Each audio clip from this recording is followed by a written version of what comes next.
Welcome to రాణి అమ్మ kitchen.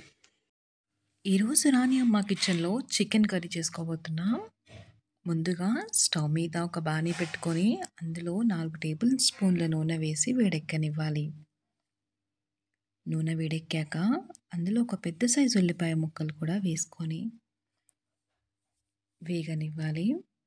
ఉల్లిపాయలు వేగడానికి ఒక అర టీ స్పూన్ ఉప్పు వేసి కలుపుకుంటే ఉల్లిపాయలు తొందరగా వేగుతాయి.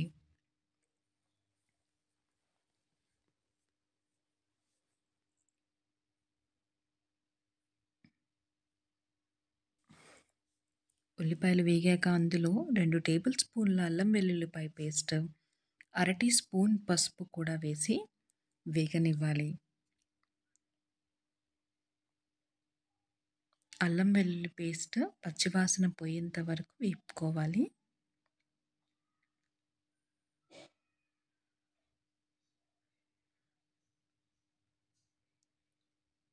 ఉల్లిపాయలు వేగాక అందులో ముందుగా శుభ్రం చేసి పెట్టుకున్న 500 గ్రాముల చికెన్ వేసుకొని కలుపుకోవాలి.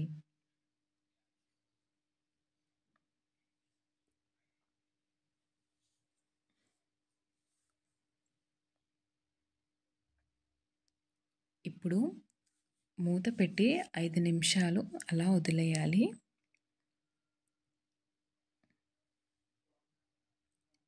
ఇప్పుడు మూత తీసి చూసాక ఇందులో 2 టమాటోలు ముక్కలుగా కట్ చేసి వేసుకోవాలి.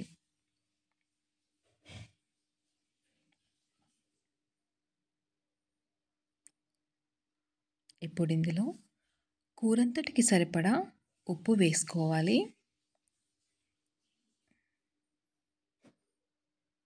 అలాగే 2 టేబుల్ స్పూన్ల కారం,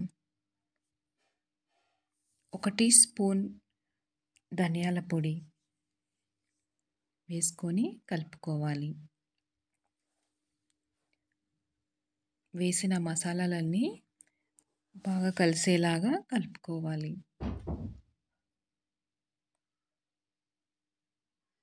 ఇప్పుడు మూత పెట్టి మరొక 2 నిమిషాలు అలా వదిలేయాలి.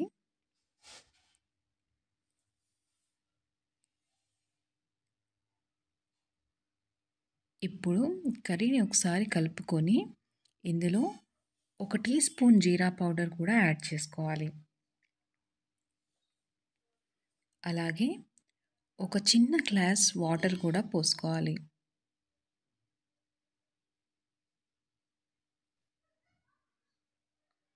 ఇప్పుడు ఇందులో కాస్త కొత్తిమీర కూడా వేసుకొని కలుపుకోవాలి.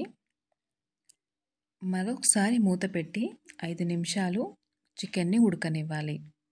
ఇప్పుడు ఇందులో 1 టీ స్పూన్ గరం మసాలా కూడా వేసుకోవాలి.